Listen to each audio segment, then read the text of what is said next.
Hello and welcome to another episode of Urban Chatter. After last time's debacle with the initial opening jokes, Siddhant is officially off joke duty and he's going to be firmly behind the camera for this one.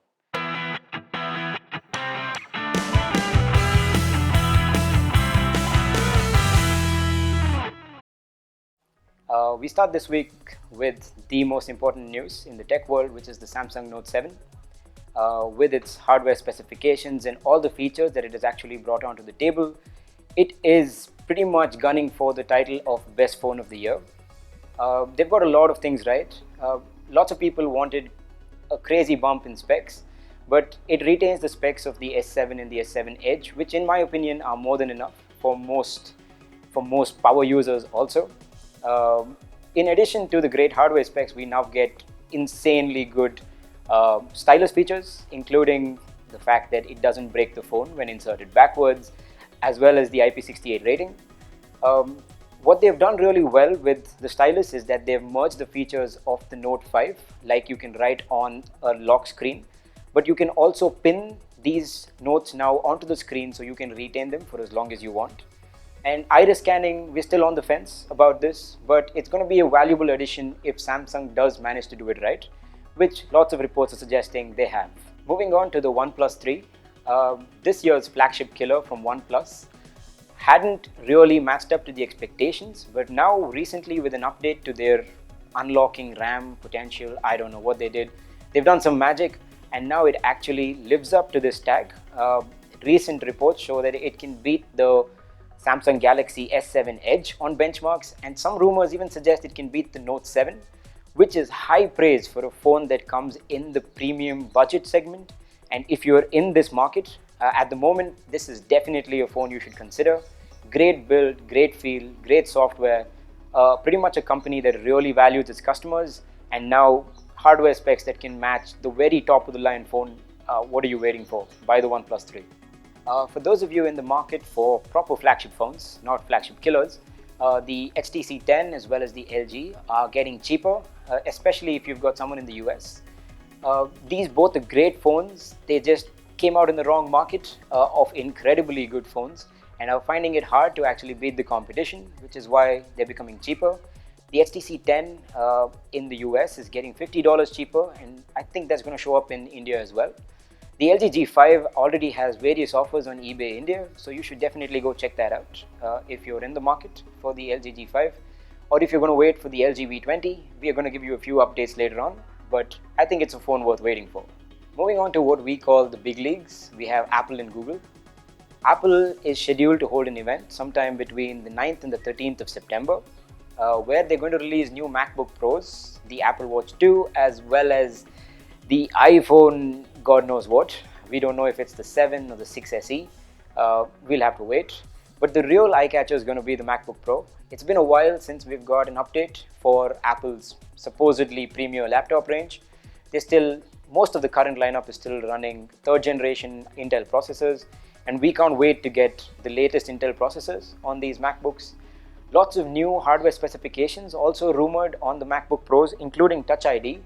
But I don't know if this is going to happen, going by the fact that Apple's recent continuity features tend to go towards getting you to buy more Apple devices so that you can use Touch ID on your watch or your phone and unlock your MacBook. But we'll see if they actually do this. Further reports also suggesting that they're going to start using USB Type-C across the MacBook range. Again, I'm not convinced on these rumors because Apple being Apple are going to give you a proprietary slot and say you can convert this to a USB Type-C, but you'll have to just buy this $150 adapter. That's the Apple way of doing stuff, but we can dream, and let's hope that they do shift to the USB-C, starting with the iPhone range. Speaking of the iPhone, I know you're probably getting a headache from all the rumors that are going around about the next iPhone, but all of them suggest majorly the same thing, that there's not going to be too much to be excited about for this iPhone. Probably because Apple is holding back certain features for the next iPhone, which is going to be the 10-year celebration of the iPhone. Right now what we have for sure is that there are at least going to be two variants of the iPhone, one with the dual camera, one with a single camera. There's also rumors suggesting that there's going to be a new color edition or maybe a color substitution, because there are rumors suggesting the space gray is going to go out and we're going to get a space black or a blue in its place. But space gray, I think, is one of the best selling colors, and I don't see the sense in Apple doing this. But well, I don't see the sense in Apple doing a lot of stuff, so we'll wait. The other most convincing rumor that we have is the fact that the headphone jack is no more, and we will get a lightning cable adapter kind of thing, maybe. I'm still hoping that this is a USB Type-C, so that people who are investing in headphones can use the same headphones across different devices. But again, look forward to a proprietary kind of headphones, or maybe Bluetooth headphones coming in the box with Apple. And that's majorly all that the iPhone is about.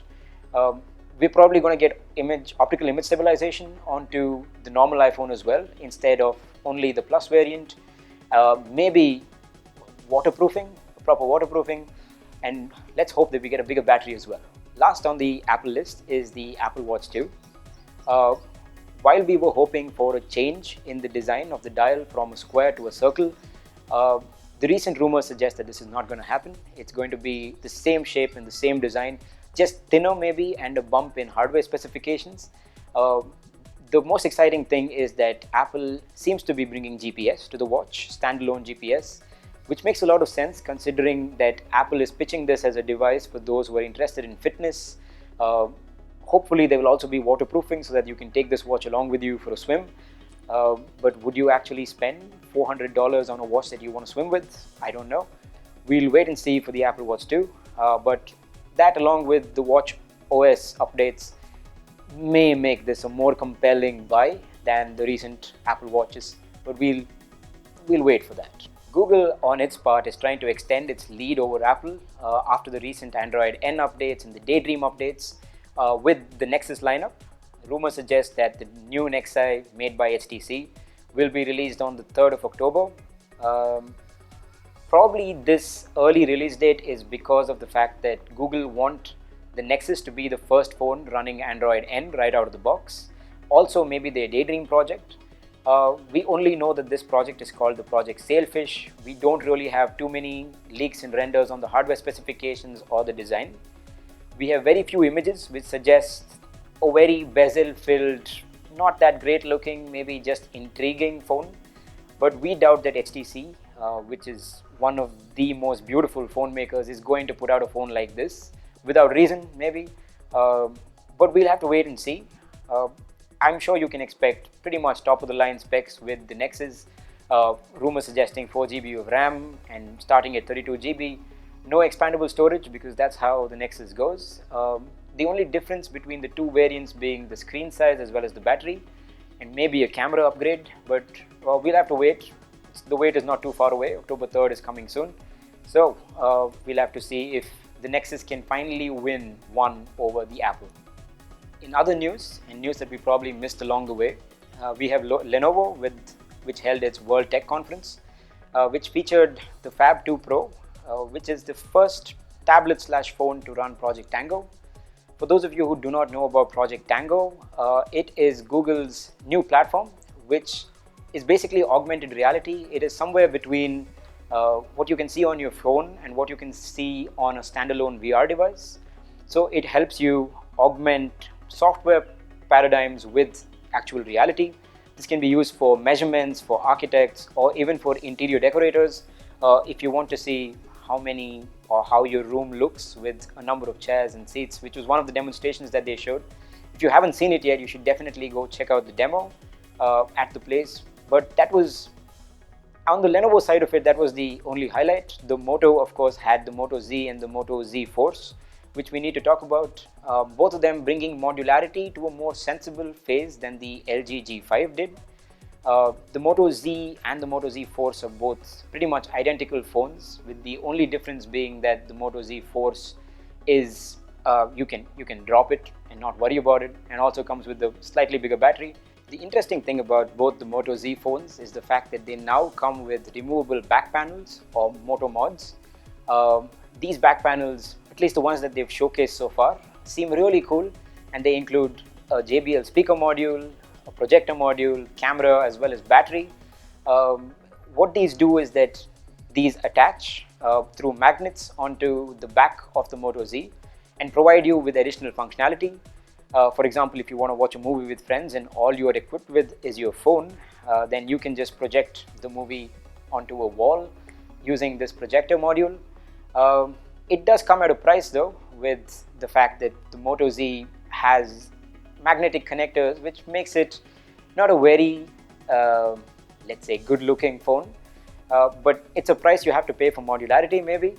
And the great thing about these modules is the fact that Lenovo has promised to keep them future proof, which means that all the further or the next Moto Z models which come out will support these modules, and also that it's open to developers. This is Moto or Lenovo trying to make the hardware community as open as the Android software community, with people allowed to tweak and make their own stuff. So the conference was filled with lots of sensible stuff, but the only thing I couldn't figure out why is that Ashton Kutcher was for some reason on the dais presenting a part of this, and also announced $1 million prize for the Moto mods, making Two and a Half Men only the second worst thing that he's been a part of so far. That's the Lenovo World Tech Conference update for you. And lastly for the day, it's been really a year of bad news for LG, with the G5 being a very dramatic failure in the market. It not only led to very bad numbers for LG, but also the firing of the entire team which was behind the development of the LG G5. Their upcoming phone is the LG V20, and well, let's say it's no pressure on that phone, but they need to make a drastic comeback. The LG V20 is supposed to be a merger of the LG V10 as well as the G5, with rumors suggesting that it's going to retain a bit of that modularity, but is going to keep the shape and the design maybe of the LG V10. We're not clear on the specifics. All we know for sure is that LG have pretty much confirmed that they're going to have a very high resolution DAC, which is for audio output, which means you're going to get crazy resolution on audio. As I don't know, maybe this is going to be the ideal phone for audiophiles, for people who want to listen to really high quality audio on the go. But we'll have to see how big that battery is going to be and how long this music is going to last. So that's the LG V20. We'll let you know if we find out anything more about this phone soon. Guys, for more updates from the technology world, make sure to subscribe to this channel. Also, if you have any questions from the technology world that we can answer in future episodes, leave them down below in your comments, and we'll make sure that we have a look at them as soon as we can. We also have lots of more videos and reviews planned for you, including the Bose Quiet Comfort 25 acoustic noise cancellation headphones and the Samsung Galaxy S7 Edge. So stay tuned and let us know what you think.